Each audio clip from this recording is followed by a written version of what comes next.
together. Radio Manu 91 where it's always better. Where it's always better.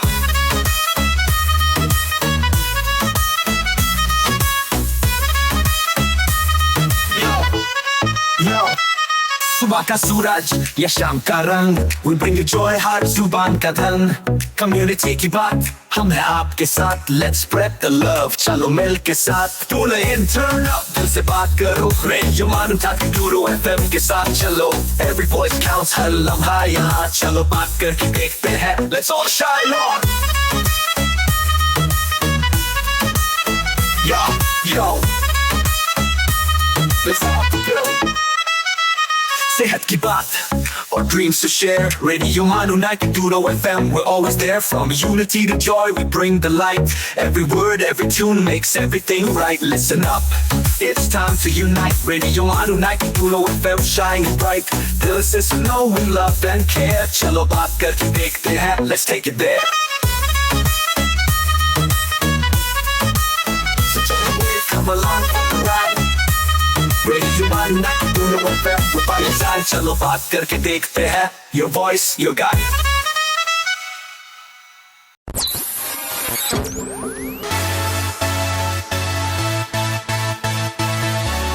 ये है radio मानू 90.0 FM। चलो बात करके देखते हैं।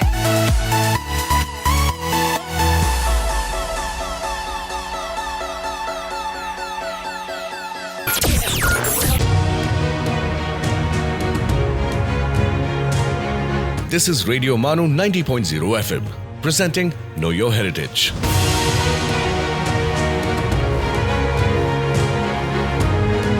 हेलो एंड नमस्ते, मैं दानिश मोइन आपका रेडियो मानू में खैर मकदम करता हूँ। आज हम आपके साथ जो बात करने वाले हैं Mughal painting and history writing.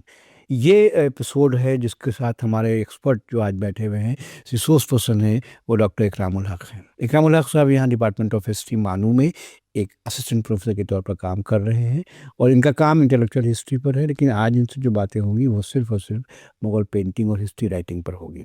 इस पर बात करने के लिए मैं सबसे पहले तो इकरामुल हक साहब आपका बहुत बहुत खैर मकदम करता हूँ। शुक्रिया, आपने अपना कीमती टाइम निकाला, उसके लिए मैं शुक्रगुजार हूँ ऑन बिहाफ ऑफ रेडियो मानू। अब हम आपसे जो सवाल है वो उस पर कुछ बात करेंगे। एक बार आपसे मेरी गुफ्तगू हो चुकी है मुगल पेंटिंग पर, जिसमें आपने बताया था कि क्या है मुगल पेंटिंग, इवोल्यूशन पर इस पर बात की थी। आज हम उस पर बात नहीं कर रहे हैं। आज मेरा मकसद आपसे बात करने का कुछ और है, क्योंकि ये सारी चीज़ें जो आपने पेंटिंग बताई या नुमिस्मेटिक्स बताते हैं, कॉइन बताया था हम लोगों ने पहले, तो उसका पर्पस क्या है? पर्पस ये है कि हम हिस्ट्री राइटिंग कैसे करें, यही समझने के लिए हम करें। तो हमारा पर्पस भी यही कि हम ये सिखाएं कि हिस्ट्री राइटिंग किस तरह से रिलेवेंट बनती है जब आप पेंटिंग को देख के काम करते हैं। तो इस पर मुझे पहला सवाल है, क्योंकि हम सोसाइटी को जानते हैं, कल्चर को जानते हैं, तहजीब को समझते हैं, इन सब चीज़ को समझने के लिए हमें एविडेंस की ज़रूरत है। जी, आपने पहले ही बताया था कि एक एविडेंस है ये बहुत बड़ा, तो ये एविडेंस को कैसे इंटरप्रेट करेंगे, ये आपसे आज मुझे समझना। तो मेरा पहला सवाल जो आपसे यही होगा कि ये कैसे रिलेवेंट है। बहुत बहुत शुक्रिया प्रोफेसर दानिश मोइन साहब, और ये बहुत ही पर्टिनेंट क्वेश्चन है कि पेंटिंग का तारीख़ नवीसी से या हिस्ट्री राइटिंग से क्या ताल्लुक़ है। अगर आप हिंदुस्तान की तारीख़ लिखने के पूरे मरहले को गौर से देखें तो आपको महसूस होगा कि पेंटिंग के ऊपर, ख़ास तौर से मुग़ल पेंटिंग के ऊपर स्कॉलर्स ने रिसर्च किया है। और ऐसा नहीं है कि कोई हाल फिलहाल में लोगों ने इस मौजू की ज़रूरत महसूस की है। लेकिन जो नई चीज़ हुई है, जो पहले जो चीज़ थी वो ये थी कि ज़्यादातर जो हिस्टोरियंस थे, ख़ास तौर से आर्ट हिस्टोरियंस थे, वो मुग़ल पेंटिंग को आर्टिस्टिकली पढ़ते थे, एक आर्ट के नमूने के तौर पर पढ़ते थे। लेकिन अब जो हाल फिलहाल के हिस्टोरियंस हैं वो मुग़ल पेंटिंग्स को उस दौर के समाज, उस दौर की सकाफ़त, उस दौर की तहज़ीब और कल्चर को रिकन्स्ट्रक्ट करने के लिए पढ़ते हैं। बेहतर, ये एक बड़ा फ़र्क आया है। ठीक, और इसकी ज़रूरत इसलिए महसूस हुई क्योंकि जो मुग़ल क्रॉनिकल्स हैं या दूसरी जो और किताबें हैं, उन किताबों में इम्पीरियल कोर्ट या दरबार और बादशाह और उमरा से बाहर की दुनिया के बारे में बहुत कम देखने को और पढ़ने को मिलता है। लेकिन मुग़ल पेंटिंग्स के ज़रिए से हम उस पूरे मुग़ल वर्ल्ड को अलग अलग तस्वीर के ज़रिए से अलग अलग पहलू को समझ सकते हैं जो हमें किताबों में जिनका तस्करा नहीं मिलता। तो पहला तो ये बताया कि कई आप पहलू को समझ सकते हैं, इसलिए इसकी ज़्यादा अहमियत है। तो इसलिए इसके बाद अब जैसे मतलब एक चीज़ है, कंसेप्ट पर कुछ बातें होती हैं, जैसे अकबर के बारे में जो बात की जाती है कि बादशाह है, तो बादशाह का क्या इम्पोर्टेंस है, वो क्या है, तो क्या पेंटिंग इस तरह के कुछ रिफ्लेक्शन दिखाती है कि किंगशिप क्या है? बिल्कुल। ये बिल्कुल, जैसे अगर आप अबुल फजल की अकबरनामा पढ़ें तो उसमें अबुल फजल ने अकबर के तसव्वुरे बादशाहत को बहुत क्लियरली यस, बयान किया है कि अकबर किस तरीके का बादशाह है और उसके क्या खुसूसियात हैं और वो क्यों बादशाह है। और बादशाह कैसा होना चाहिए ये भी। अगर हम मुग़ल पेंटिंग्स को भी ज़रा गौर से देखें तो हमें उसमें एक रिफ्लेक्शन मिलता है मुग़ल इम्पीरियल आइडियोलॉजी का। अच्छा, वो यानी मुग़ल बादशाह अपने आप को किस तरह पेश करते थे, उसकी एक झलक हमें मुग़ल पेंटिंग्स में मिलती है। और अगर हम इन दोनों को कोलैबोरेट करके पढ़ें, यानी टेक्स्ट को पेंटिंग के साथ मिला के पढ़ें, तो मुग़लों का बादशाहत के बारे में जो तसव्वुर है अच्छा, और उनका अपने तईं जो एक शऊर है कि वो किस तरह के बादशाह हैं, वो हमें पेंटिंग्स के ज़रिए से जैसे नज़र आता एग्जांपल के तौर पर बताइए मुझे। है। मिसाल के तौर पर मुग़ल बादशाहों का अपने तईं ये तसव्वुर था कि वो आम इंसान नहीं है, शैडो ऑफ गॉड है। वो सेमी डिवाइन है। वो अगर खुदा नहीं भी हैं तो कम से कम वो खुदा से बहुत करीब तो है, या खुदा के चुनिंदा तो है, जिन्हें ख़ास तौर से खुदा ने चुना है, हुक्मरान बना करके भेजा है। इस चुनिंदा पर तो ये इस्लामिक कंसेप्ट भी और हिंदू मसले में मेरे ख्याल से कंसेप्ट ये है कि जो भी बादशाह आपका होता है वो उसका सिलेक्शन ऊपर वाला करता है। हाँ हाँ, और अकबर का तो अपने बारे में ये तसव्वुर था कि वो खुदा से इतना करीब है कि खुदा के नूर से निकलने वाली जो शुआ और रोशनी की किरण है जी, वो सीधे सीधे उसके सीने में उतरती है। तो गोया उसका सीना जो है वो मार्फत इलाही से मुनव्वर है। अच्छा, वो कोई भी फैसला ले, कोई भी हुक्म दे, वो अपने आप में एक डिवाइन एलिमेंट रखता है अपने अंदर। अगर आप देखें इसका इजहार पेंटिंग्स में कैसे खूबसूरती के साथ होता है। तकरीबन तमाम मुग़ल एम्परर्स जो है बादशाह, उनकी तस्वीर अगर आप देखेंगे उनके पीछे हेलो है, अच्छा, जो एक सर्कल होता है, गोल सा हेलो, जिससे उनके तक़द्दुस का इजहार होता है कि ये कोई आसमान से उतारी गई या बड़ी मुक़द्दस शख्सियत है। मतलब तकद्दुस को मतलब आप ये कहना चाह रहे हैं कि उनके उस पर कि हाँ, वो एक सैक्रेड, एक एक सैंक्टिटी उनके साथ जुड़ती है। वो एक ऊपर वाले ने उनको खास वो किया है। जी जी बिल्कुल। और ये जाहिर सी बात है, ये हेलो मुसलमानों का या मुग़लों का लाया हुआ तो नहीं है, ये हमें एंशिएंट इंडियन ट्रेडिशन में भी हेलो मिलता है। हाँ, यही तो मैं जो कहना चाह सेमी डिवाइन फिगर या डिवाइन फिगर्स को अगर पोर्ट्रे करना हो तो आइकोनोग्राफी के अंदर वो हेलो लगाया जाता है। अच्छा, मुग़ल बादशाह जितने भी हैं उनकी पेंटिंग्स में हेलो मिलता है। अकबर की बड़ी खूबसूरत पेंटिंग है, उसमें भी पीछे हेलो है। मुग़ल जहांगीर की और शाहजहां तो हेलो को जो इंटरप्रेट किया जा रहा है वो इस कॉन्टेक्स्ट में इंटरप्रेट किया जा रहा है। बिल्कुल। उसी तरीके से एक बड़ा इंटरेस्टिंग चीज़ ये है कि अगर आप देखें ये तमाम मुग़ल बादशाह जो हैं, ये ख़ास तौर से अकबर और जहांगीर, अपने आप को के बारे में ये तसव्वुर था कि वो उलमा से और दूसरे बाकी जो रिलीजियस लोग हैं उनसे भी सुपीरियर है, क्योंकि इनको खुदा का कुर्ब हासिल है, खुदा की रोशनी और उसका इरफान उन्हें हासिल है। अकबर तो अपने आप को पीर कहते थे, जहांगीर भी अकबर के नक्शे कदम पर अपने आप को पीर कहते थे और डिसाइपल इनिशिएट करते थे, अपने शागिर्द रखते थे। एक बड़ी खूबसूरत तस्वीर है जहांगीर की, जिसमें जहांगीर के उस तस्वीर में 4 लोग हैं। अच्छा, एक जहांगीर और एक दाढ़ी वाले एक सूफी या शेख, अच्छा, अच्छा, और एक ऑटोमन किंग, ओके, और एक किंग जेम्स जो इंग्लैंड के राजा थे। और ये तस्वीर बनाई है बिचित्र ने। बिचित्र हाँ, विचित्र बड़े मशहूर उसी पेंटर के जहांगीर के कंटेम्पररी था जी। और बिचित्र ने अपनी भी तस्वीर उस तस्वीर में बना दी है, अपना भी पोर्ट्रेट उस तस्वीर में बना दिया है किनारे। तो उस तस्वीर में दिखाया ये है बिचित्र ने कि जहांगीर एक किताब जो है वो सूफी को दे रहे हैं, सूफी जहांगीर को किताब नहीं दे रहा है। अच्छा, उमूमन ये होता है कि पढ़ा लिखा लर्नेड सूफी या आलिम, चूंकि वो ज़्यादा उसके पास इल्म है, खुदा की का इरफान है, तो वो बादशाह को सलाह मशवरा दे। इस तस्वीर में उल्टा जहांगीर उन्हें एक किताब दे रहा है। इसका मतलब जहांगीर उन्हें इल्म दे रहा है। जहांगीर को उस इल्म की और इरफान की ज़रूरत नहीं है, तो गोया जहांगीर उस सूफी से भी सुपीरियर है। और वहाँ पे जो ऑटोमन सुल्तान और इंग्लैंड के जो राजा खड़े हुए हैं, जहांगीर उनकी तरफ देख भी नहीं रहा। गोया वो इस लायक भी नहीं है कि उन्हें मुखातिब किया जाए। तो ये जो तस्वुर है कि बात, और अगेन हेलो है उनके पीछे, तो ये जो इंपीरियल आइडियोलॉजी है कि बादशाह एक सेमी डिवाइन फिगर है, बादशाह एक बड़ा लर्नेड और खुदा का सबसे करीबी है और वो उलमा और सूफिया से भी बुलंद है। ये कंसेप्ट जो आप बता रहे हैं, ये कंसेप्ट ज़ाहिर है 2 बादशाहों में तो आपने बताया, जहांगीर और शाहजहाँ के बारे में, अकबर के बारे में, तो क्या ये कंसेप्ट हमको शाहजहाँ में भी देखने को मिला कहीं पर? बिल्कुल, शाहजहां की तस्वीरों में हेलो है। शाहजहां की जितनी भी तस्वीरें आप देखेंगे उसमें हेलो है। और बहुत इंटरेस्टिंगली जहाँ शाहजहां की एक तस्वीर है जिसमें हेलो है और आसमान से 2-3 छोटे-छोटे बच्चे जिनके पर लगे हुए हैं, हाँ, वो एक ताज लेकर के उतर रहे हैं। यस। और वो जो बच्चे हैं छोटे-छोटे, उन्हें पुत्तू कहते हैं। वो जो ईसाई क्रिश्चियन आइकोनोग्राफी है उसमें ये फरिश्ते माने जाते हैं। यस। तो गोया शाहजहां के सर पे रखा जाने वाला ताज, ये फरिश्ते आसमान से लेके उतर रहे हैं Yes. और शाहजहां को ताज पहनाने जा रहे हैं। तो अगेन वो जो एक सेमी डिवाइन कनेक्शन है, किंगशिप का कंसेप्ट वो इस साफ तस्वीर में, रिफ्लेक्शन होगा। बिल्कुल।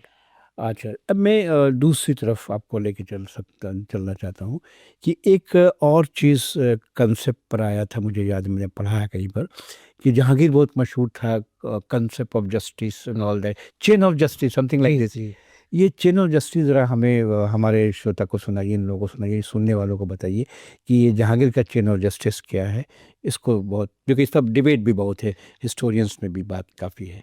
बहुत इंटरेस्टिंगली जहांगीर ने अपनी जो ऑटोबायोग्राफी लिखी, तुजुके जहांगीरी, हाँ, जहांगीरनामा जो भी क्या है, उसमें जहांगीर ने लिखा है कि बादशाह बनते ही मैंने जो कुछ अहकाम जारी किए, उसमें एक हुक्म मैंने सबसे पहले ये जारी किया कि एक चेन मेरे किले से और दरिया के किनारे तक बांध दी जाए, और वो गोल्डन चेन होगी अच्छा और तकरीबन 30 गज लंबी, अच्छा और उसमें घंटियां लगी होंगी, तो वो बांध दी जाए। और वजह उसकी ये थी कि जहांगीर ने कहा कि जो फरियादी मेरे मुझसे अपनी फरियाद करना चाहता है लेकिन मेरे अफसरान उसे रोकते हैं और मुझ तक नहीं पहुंचने देते, उन सब को बाईपास करके कोई भी जो शिकायत करने वाला है या मदद मांगने वाला है, वो घंटी बजा करके मेरी तवज्जो का तालिब हो सकता है।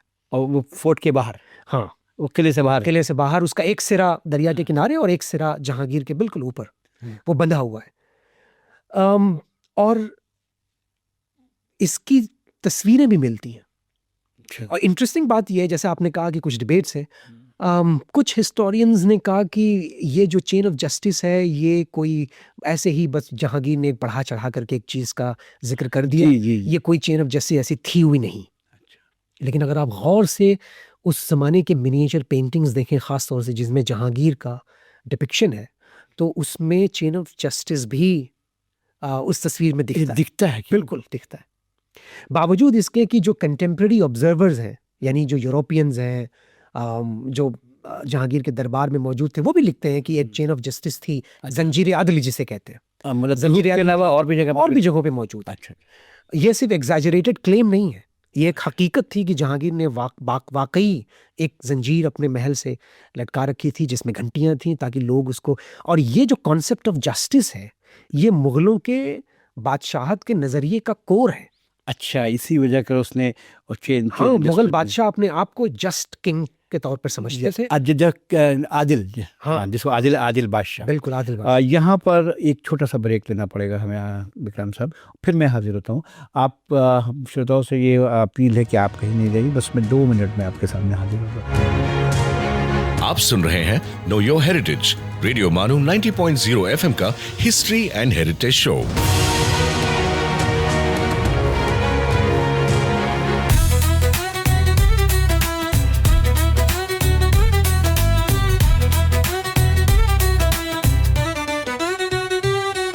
This is Radio Manu, a community radio station. So join the wave, come along for the ride. Radio Manu 90.0 FM, we're by your side.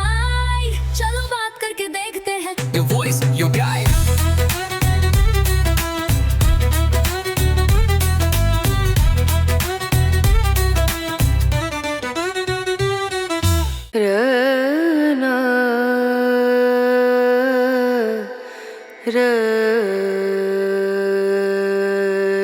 ये है रेडियो मानू 90.0 FM। आइए अब सुनते हैं The Mindful Minute.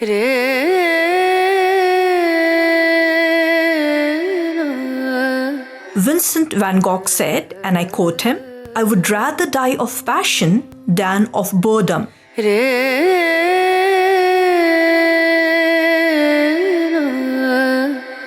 अपने फ़राइज़ अंजाम दो और बाकी उमूर खुदा पर छोड़ दो, फिर बेहतरी ही बेहतरी है। Long fellow.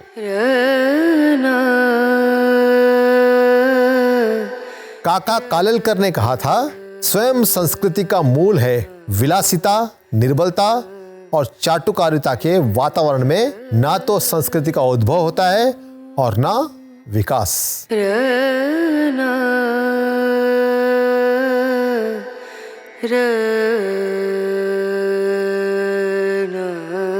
This is Radio Manu 90.0 FM. You were listening to the Mindful Minute.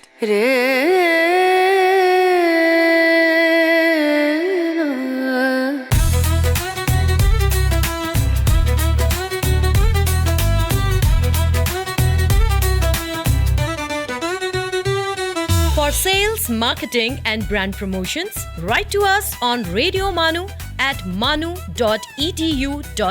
So join the wave, come along for the ride. Radio Manu 90.0 FM, we're by your side.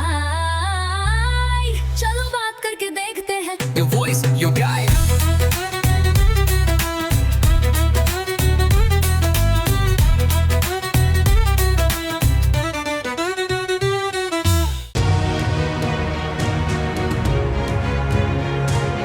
आप सुन रहे हैं नो योर हेरिटेज, रेडियो मानू 90.0 FM का history and heritage show. Break के बाद मैं फिर आपका खैर मकदम करता हूँ। मैं दानिश मोइन अभी इकरामुल हक साहब से बात कर रहा हूँ। नो योर हेरिटेज सीरीज़ में हम आपसे बात कर रहे थे और इसमें आज हम पेंटिंग, खास करके पेंटिंग्स एंड हिस्ट्री राइटिंग पर बात कर रहे हैं। इकराम साहब, ये डिस्कशन अभी हमने किया आपके साथ और आपने बताया चेन ऑफ जस्टिस पर। बड़ी इंटरेस्टिंग बात थी कि कैसे मुग़लों ने अपने आप को प्रोजेक्ट किया और कैसे जस्टिस और अदल उनका एक सबसे बड़ा चीज़ जी। और इसको आपने प्रूफ करने की कोशिश की कि ये सिर्फ पेंटिंग में नहीं है बल्कि टेक्स्ट में भी देखने को मिल रहा है। तो टेक्स्ट और पेंटिंग को कैसे पढ़ा जाए, ये मैं उन रिसर्च स्कॉलर के लिए ज़रूर बताना चाहूँगा। कैसे लोग जो टेक्स्ट और पेंटिंग करें, कैसे स्टडी की जाती है, ये जानना ज़रूरी है। देखिए, सुनने वालों को एक चीज़ और हम बता दें कि तारीख़ जो पढ़ते हैं, इतिहास जो हम पढ़ते हैं, वो ये पढ़ते हैं हम अपने समाज को जानने के लिए, सोसाइटी कल्चर और इसको समझने के लिए जानते हैं। सोसाइटी कल्चर बहुत बड़ा हिस्सा होता है, कोई एक चीज़ सोसाइटी नहीं होती है, हर आस्पेक्ट को हम कल्चर का हिस्सा मानते हैं। तो अब अगर हम पेंटिंग को देखते हैं तो मैं 3 हिस्से पर आपसे बात करना चाहता हूँ। 3 अलग अलग टॉपिक है जिस पर हम आपसे सवाल करेंगे। एक तो हम कॉमन मैन रिप्रेजेंटेशन चाहते हैं कि हमारे यहाँ आपकी जो आपने कहा मिनिएचर पेंटिंग है, छोटी सी पेंटिंग होती है, A4 साइज़ की पेंटिंग होती है, उस A4 साइज़ में कैसी बातें कर रहे हैं। हमने तो यूरोपियन पेंटिंग देखी थी, पूरी पूरी दीवार जैसी जी, 6 फीट और 10 फीट और 20 फीट की पेंटिंग होती है, और यहाँ A4 साइज़ की पेंटिंग है। तो हम कॉमन मैन के रिप्रेजेंटेशन पर बात करना चाहेंगे आपसे।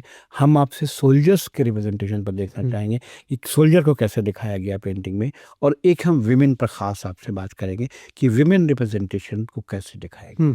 तो पहला सवाल जो मेरा आपसे होगा कि आप सोशल कल्चर को कैसे समझते हैं पेंटिंग के कॉन्टेक्स्ट में? देखिए, इसके 2 पहलू हैं। एक तो कोटली कल्चर है कि मुग़ल के इर्द गिर्द, उनके दरबार के इर्द गिर्द बादशाहों के जो कल्चर इवॉल्व हुआ, और दूसरा वो कल्चर है जो दरबार से बाहर है। तो हमें दोनों के रिफ्लेक्शन मिलते हैं मुग़ल पेंटिंग्स में। अलबत्ता दरबार के जो रिचुअल्स और उसके जो रस्म रिवाज हैं और उनके जो तज़किरे हैं वो थोड़ा ज़्यादा मिलते हैं। जैसे आपने देखा होगा कि होली फॉर एग्जांपल एक बड़ा इम्पोर्टेंट फेस्टिवल है, त्यौहार है, जो कॉमन मैन की बात हम कह रहे हैं। लेकिन जहांगीर की एक तस्वीर है जिसमें जहांगीर होली खेलता हुआ नज़र आ रहा है। मुग़लों के यहाँ उनकी जो बहुत सारी रिचुअल्स थी दरबार में, जैसे तोलादान की रिचुअल है कि वो क्या, यानी वो जो प्रिंसेस हैं, जो शहजादे होते थे, उन्हें वो तौलते थे तराजू में और उसने ही बराबर अशरफियाँ दूसरी तरफ रखते थे और उन्हें तकसीम कर देते गरीबों में। ये भी उनकी रस्म थी। मुग़लों के शादी ब्याह के मौक़ों पर जो जश्न होता था उसकी भी पेंटिंग्स हैं। दारा शिकोह की एक बड़ी खूबसूरत पेंटिंग है जब वो अपनी बारात लेके जा रहे हैं। अच्छा, ये सब पेंटिंग है। और उनकी जो दावत वगैरह है उसकी भी पेंटिंग्स मौजूद है। तो जो दरबार की जो अपनी फेस्टिविटी है, जो उसका अपना कल्चर है, जो उसका अपने रस्म व रिवाज है, उसका हमें तस्करा देखने को मिलता। जहाँ तक बात कॉमन मैन की है, कॉमन मैन का जिक्र मिलता है, लेकिन वो उन पेंटिंग्स में मिलता है जिनका ताल्लुक बराह रास्त बादशाह से या बादशाह की एक्टिविटी से है। जैसे दरबार सीन। दरबार सीन भी, और उसके अलावा जैसे कंस्ट्रक्शन का सीन। जी। अगर आप देखें तो फतेहपुर सीकरी और आगरा फोर्ट, इन दोनों के कंस्ट्रक्शन और बनने की पेंटिंग्स हैं अकबरनामा में, अच्छा, जो विक्टोरिया एंड अल्बर्ट म्यूजियम में मौजूद है, लंदन में, यानी लंदन में। और आप अगर वहाँ देखें उस पेंटिंग में, तो उस पेंटिंग में बड़ी खूबसूरती से ये दिखाया गया है, जो आम आदमी है, जो बोझ उठाने वाला है, गारा बनाने वाला है, जो ईंट उठाने वाला है, जो कंस्ट्रक्शन में जो लोग काम करते हैं, मजदूर, उन मजदूरों के अलग अलग वैरायटी। अच्छा, सीढ़ी भी दिखाया है। हाँ, उसमें मैंने एक लाइनर भी देखा है। हाँ, उसमें कहीं पर वो एक रैम्प बनाया है सामान ऊपर ले जाने के। यस, रैम्प बनाया। तो वो भी हमें नजर आता है। वो जो आगरा फोर्ट की जो तस्वीर है, उसमें एक आदमी उस कंस्ट्रक्शन साइट के ऊपर कुछ सामान बेच रहा है, तो वो सेलर है, मतलब वर्कर का पूरा उसका भी जिक्र है। उनके जो लिबास हैं, उनका जो पहनावा है, उनकी जो स्किल सेट है, अलग अलग कैटेगरी के जो कंस्ट्रक्शन में काम करने वाले वर्कर्स हैं, में एक सीनियर मेमार है, एक बोझ उठाने वाला है, एक सेलर है, इन सब का रिप्रेजेंटेशन हमें उस तस्वीर में मिलता है बड़ी खूबसूरती के साथ। इसके अलावा अगर आपने सोल्जर्स की बात की। हाँ, मैं दूसरा सवाल करूंगा आपसे कि एक तो मैंने, क्योंकि आपने इसमें मैंने कुछ पेंटिंग जो देखी है मुगल दरबार में कॉमन लोग को भी दिखाया गया, यानी कि एक तरफ तो बादशाह वजीर खड़े हुए हैं, ये खड़े हुए हैं, लेकिन फरियादी टाइप के लोग भी बहुत से खड़े रहते हैं, जिनके कपड़ों को देखा पता चलता है कि कैसे है वो फरियादी। तो वैसे सीन तो फिर देखने वो, अगर आप गौर से उन तस्वीरों को देखें, तो वो तस्वीरें एक पर्सपेक्टिव में बनाई गई हैं। हाँ, वो पर्सपेक्टिव ये था, जैसे जिन्हें हम फोरशॉर्टनिंग कहते हैं। अच्छा, यूरोपियन इन्फ्लुएंस के आने के बाद जो तस्वीरें बनती थी आर्ट में, जिसे हम पर्सपेक्टिव कहते हैं, यानी कि करीब की चीज करीब बड़ी दिखती है, हाँ, और जैसे जैसे दूर की चीज होती है वो दूर छोटी दिखती है। जी जी जी। ये जो आर्ट है मुगल पेंटिंग्स में, ये यूरोपियन इन्फ्लुएंस की वजह से आया जब रेनेसां पेंटिंग्स आई। अच्छा, उससे पहले की तस्वीरें बड़ी फ्लैट होती हैं, कि वो उनमें वो फोरशॉर्टनिंग या फोरग्राउंड और बैकग्राउंड नहीं है। वो जो तस्वीरें आप जो कह रहे हैं जिसमें कॉमन मैन है, वो अगर आप देखें तो ये जो लोग हैं ये आगे खड़े हुए हैं, और ये जो किला है, जो दरबार है, उससे बाहर है। अच्छा, हाँ, और उसके अंदर के एक उमरा की भीड़ दिखती है, और उसके ऊपर एक दरबार और उसका इनर सर्कल दिखता है, जहाँ पे बादशाह बैठा। उसी तरीके से जैसे झरोका दर्शन की जो पेंटिंग्स हैं, उसमें बादशाह जहांगीर अपने झरोके में बैठा हुआ है, और बाहर जो किले के बाहर एक भीड़ है आवाम की, जो जहांगीर का दर्शन करने आई है। तो ऑफ कोर्स कॉमन मैन नजर आता है। अच्छा, उसी तरीके से सोल्जर भी तो हाँ, कॉमन मैन है। मुझे सोल्जर पर बात कीजिए थोड़ी। सोल्जर्स हम सब जानते हैं, मुगल दौर में जो सिपाही हैं वो एक तो सेंट्रल फोर्स का हिस्सा होते थे, जिन्हें बाकायदा तनख्वाह मिलती थी। उसके अलावा बहुत सारे ऐसे सिपाही थे जो आम किसान होते थे, और जब फसल का वक्त सीजन नहीं होता तो वो फौज में भर्ती हो जाते थे, अपना हथियार, अपनी तलवार, अपना भाला ले आके फिर वो फौज में भर्ती हो जाते थे और लड़ने के लिए पहुंच जाते थे। वो किसान ही होते थे। एक बहुत खूबसूरत तस्वीर है जो चित्तौड़ का, जब किला फतह करने के लिए मुगल आर्मी पहुंचती है, और चित्तौड़ का किला आसानी से फतह नहीं हो सकता, तो उसका मुहासरा किया जाता है अकबर के ज़माने में, और मुहासरा तकरीबन 5-6 महीने चलता है। वो तस्वीर अगर आप देखें, बाउंड्री को घेर, हाँ, वो चारों तरफ से किले को घेर लिया, मुहासरा मतलब घेर लेना, हाँ। और चित्तौड़ का किला काफ़ी ऊपर है, और मुगल फौजों ने कैंप लगा करके 6 महीने तक अपनी फौजें वहीं पे कैंप में ठहरी हुई हैं। अब उस पूरा जो मंजर है जंग का, कि कुछ लोग सुरंग खोद रहे हैं, जिसे सबात कहते हैं, यानी एक कवर्ड ट्रेंच, एक सुरंग है जिसके ऊपर दीवार होती है, और उस सुरंग, ताकि सिपाही फौजी धीरे धीरे उसके अंदर से पहुंचते पहुंचते वो किले के करीब पहुंच जाए, और वहां जाकर के वो माइंस लगा दे, जिसके जरिए से फिर वो किले की दीवार को तोड़ने की कोशिश करे। तो ये जो काम करने वाले लोग हैं, ये कौन है? ये सिपाही और वो कॉमन लोग हैं जो मुगल फौज में भर्ती होते थे।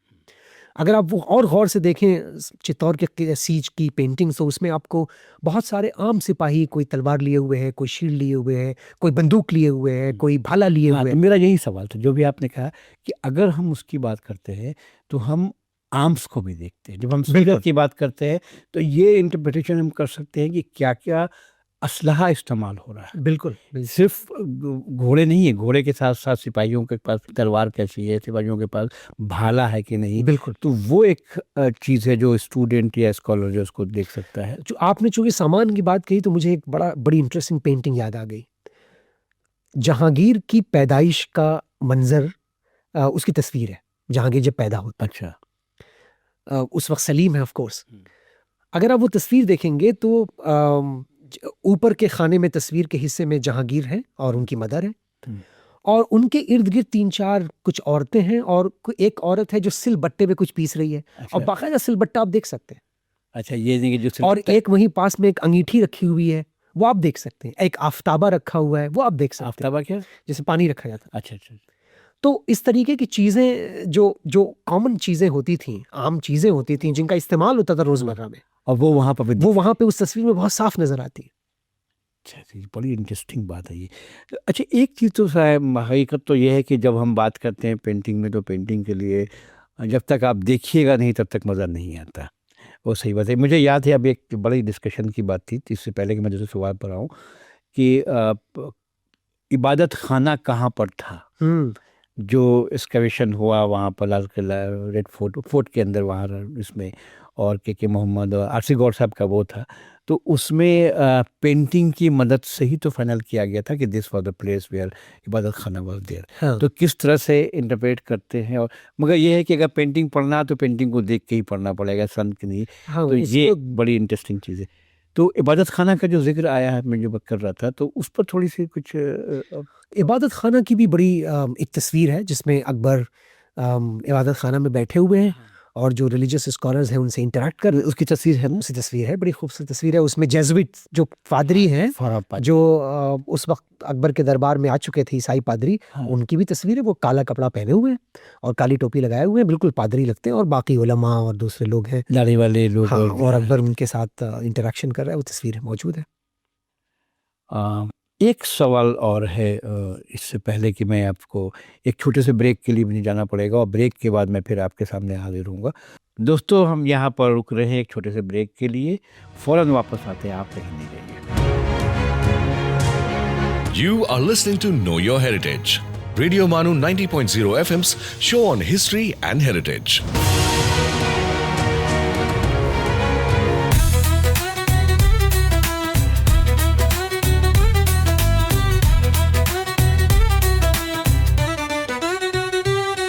ये है रेडियो मानू, एक community radio station. So join the wave, come along for the ride. Radio Manu 90.0 FM, we're by your side. चलो बात करके देखते हैं. Your voice, your guide.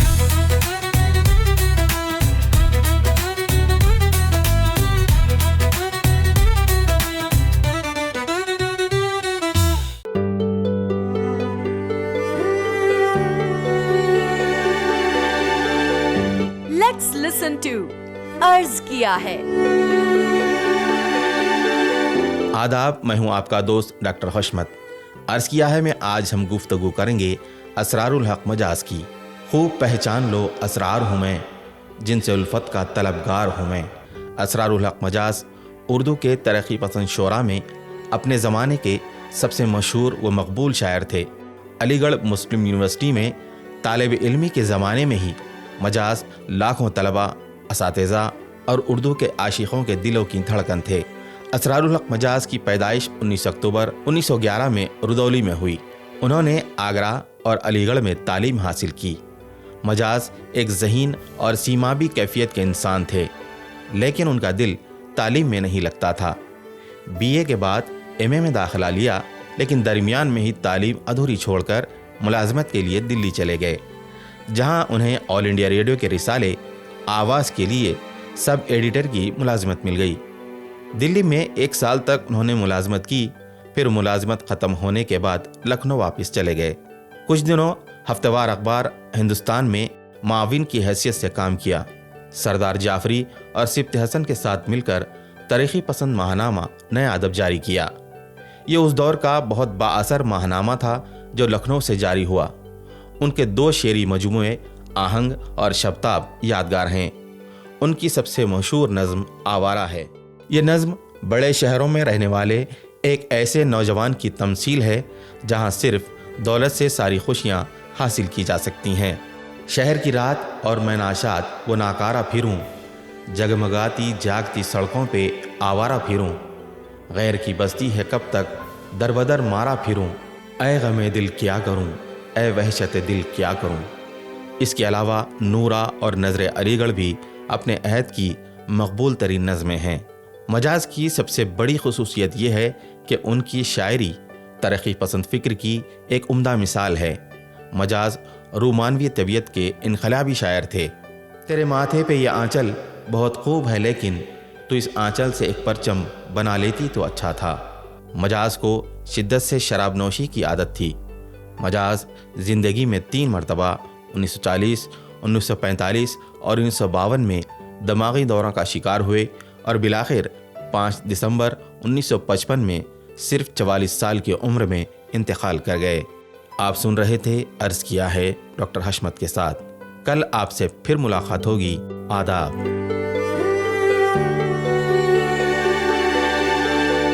आप सुन रहे थे अर्ज किया है।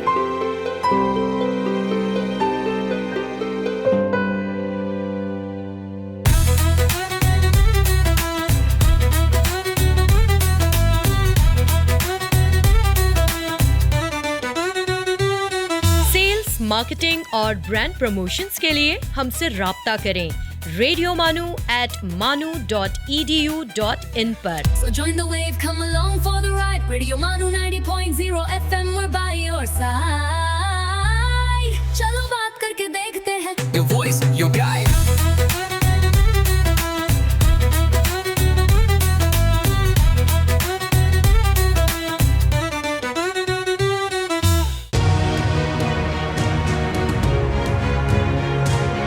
You are listening to Know Your Heritage, Radio Manu 90.0 FM's show on history and heritage.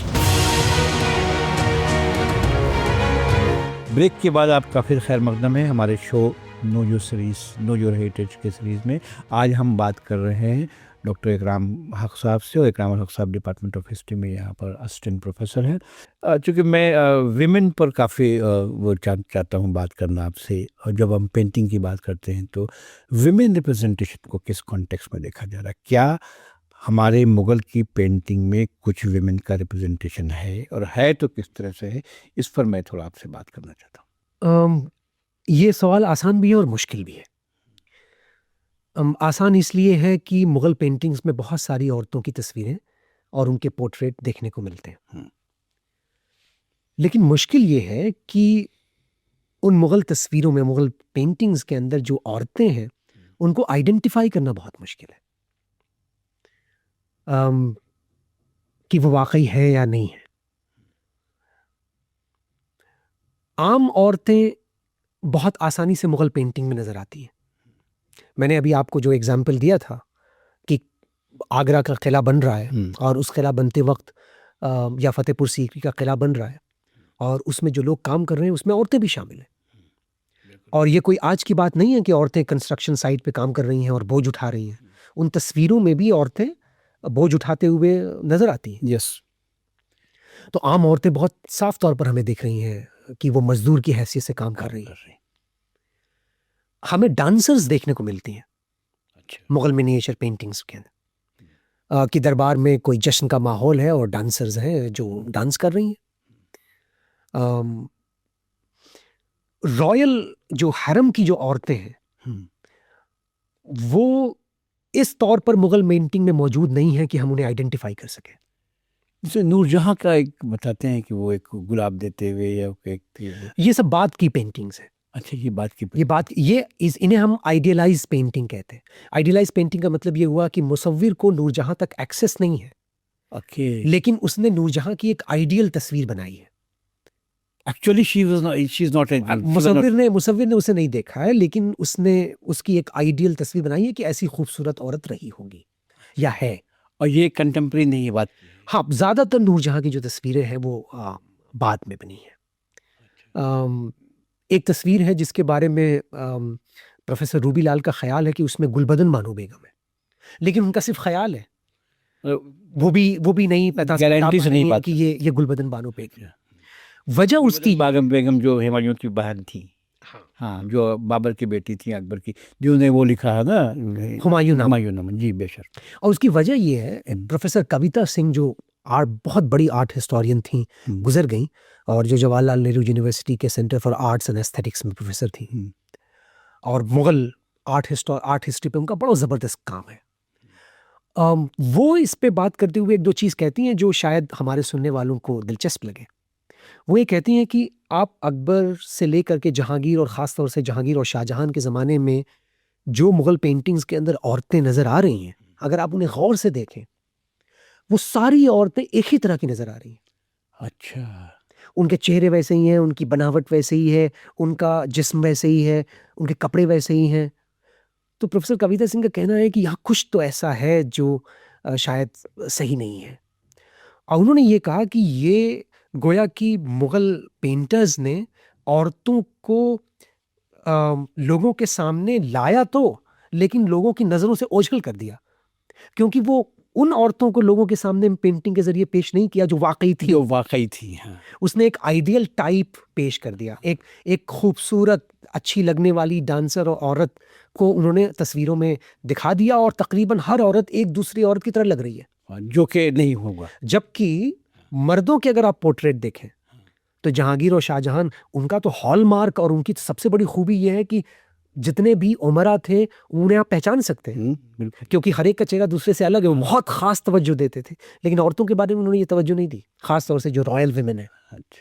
शायद इस वजह से कि एक तो उन्हें एक्सेस नहीं था, और दूसरे वो रॉयल विमेन को उस तरीके से अपनी पेंटिंग नहीं कर, परमिशन में नहीं होगा, नहीं करना, इतनी ताकत नहीं होगी कि तो हमें ऑफ कोर्स विमेन नजर आती हैं, जिससे हमें ये पता चलता है कि दरबार के अंदर विमेन डांसर्स का बहुत अहम रोल था फेस्टिविटीज़ में। हम ये कल्चरल पहलू समझ सकते हैं। हमें ये भी समझ में आता है कि दरबार के अंदर कुछ ख़ास तरह की औरतों को एक्सेस भी था सेलिब्रेशन के मौके पर। हमें ये भी पता है कि आम औरतें भी मुग़ल पेंटिंग्स में नज़र आती हैं, चाहे वो कंस्ट्रक्शन वर्कर हों, चाहे वो सेलर्स हों। एक बड़ी खूबसूरत तस्वीर एक विमेन की है जो खुद पेंटर है, जो तस्वीर बना रही है एक दूसरी औरत की। अच्छा, ये भी है। हाँ, और इसलिए माना जाता है कि मुग़ल दौर में कुछ विमेन पेंटर्स भी थी। जैसे एक बड़ी मशहूर विमेन पेंटर थी जिनका नाम था नीनी। अच्छा, ये खबर भी अच्छी दी आपने। अभी मुझे यहाँ पर अपनी बात को ख़त्म करनी पड़ेगी। बहुत बहुत शुक्रिया आपका, आप इस प्रोग्राम में आपने शिरकत की, और आपने अपना सा जो डिस्कशन किया उसमें आपने कई पहलू पर अपनी रोशनी डाली।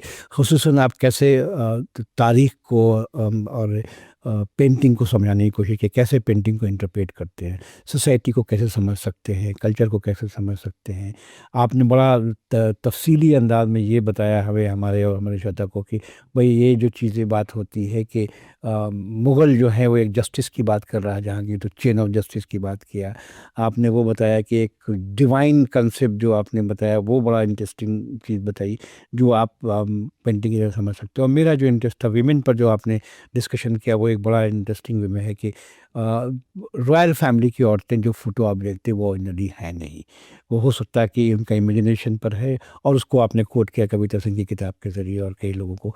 ये बहुत ही फ्रूटफुल डिस्कशन था, और मैं आपका शुक्रिया अदा करना चाहता हूँ ऑन बिहाफ ऑफ मानू, रेडियो मानू, और श्रोताओं आपका बहुत बहुत शुक्रिया कि आपने इसको सुना। Thank you very much. आप सुन रहे थे नो योर हेरिटेज, रेडियो मानू 90.0 FM का हिस्ट्री एंड हेरिटेज शो।